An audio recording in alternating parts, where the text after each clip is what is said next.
हर हर महादेव भक्तजनों आज हम श्रवण करने जा रहे हैं रथ सप्तमी की व्रत कथा। रथ सप्तमी का व्रत माघ मास की शुक्ल सप्तमी को रखा जाता है। पौराणिक मान्यताओं के अनुसार जो मनुष्य सप्तमी का व्रत पूरे विधि विधान के अनुसार रखता है उसे संपूर्ण माघ स्नान का पुण्य प्राप्त हो जाता है, और जो इसके महात्म्य को कहता या सुनता है उसे उत्तम लोक प्राप्त होता है। इस दिन सूर्य का पूजन करना उत्तम माना गया है और उसके सभी कष्ट दूर हो जाते हैं। संतान प्राप्ति के लिए यह व्रत अत्यंत लाभकारी माना गया है। सूर्य की तरफ मुंह करके सूर्य की स्तुति करने से चर्म रोग समाप्त हो जाते हैं और ग्रहों की विपरीत ग्रह दशा समाप्त हो जाती है। भगवान श्री कृष्ण के पुत्र जिसका नाम श्याम था, श्याम को अपने शारीरिक बल पर अभिमान हो गया और इस अभिमान के वश होकर उसने दुर्वासा ऋषि जो भगवान श्री कृष्ण से मिलने आए हुए थे उनका अपमान कर दिया। दुर्वासा ऋषि भगवान श्री कृष्ण से एक लंबी तपस्या के बाद मिलने आए थे, जिस वजह से उनका शरीर काफ़ी दुर्बल हो चुका था, जिसे देखकर शांब दुर्वासा ऋषि का मजाक उड़ाने लगा और दुर्वासा ऋषि बेहद क्रोधित हो गए और क्रोध में आकर उन्होंने शांब को कुष्ठ होने का श्राप दे दिया।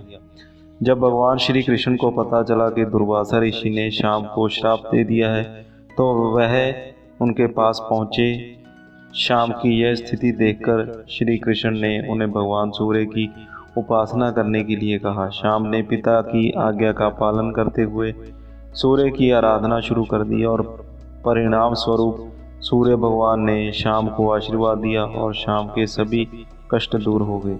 शांब को कुष्ठ रोग से मुक्ति मिली।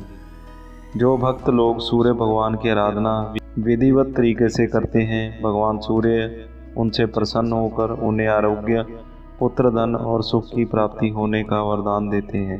रथ सप्तमी के दिन दान, पूजा और स्नान करने से 1000 गुना फल प्राप्त होता है। इस दिन किया गया स्नान बहुत महत्वपूर्ण माना गया है। इसे सूर्योदय के समय ही करना चाहिए क्योंकि इस समय स्नान करने से सभी बीमारियों से मुक्ति मिल जाती है और उत्तम स्वास्थ्य प्राप्त होता है। स्नान करने के पश्चात भक्त सूर्य भगवान को अर्घ्य दान देते हैं। सूर्य भगवान को अर्घ्य दान करते समय जल को धीरे धीरे अर्पण करना चाहिए। इस समय भक्त का मुख सूर्य भगवान की तरफ होना चाहिए और उसको नमस्कार की मुद्रा में होना चाहिए। अगर भक्त 12 बार इस अनुष्ठान को सूर्य भगवान के 12 विभिन्न नामों का जाप करते हुए करें तो भक्त को उत्तम फल प्राप्त होगा। रथ सप्तमी को आरोग्य सप्तमी के नाम से भी जाना जाता है। माघ मास के शुक्ल पक्ष की पंचमी तिथि को एक बार भोजन करना चाहिए और षष्ठी तिथि को उपवास करके भगवान सूर्य की पूजा करनी चाहिए। सप्तमी तिथि को प्रातः काल उठकर स्नान कर विधि पूर्वक पूजा करें। गुरु को वस्त्र, तिल और दक्षिणा प्रदान करें और ब्राह्मण को भोजन कराएं।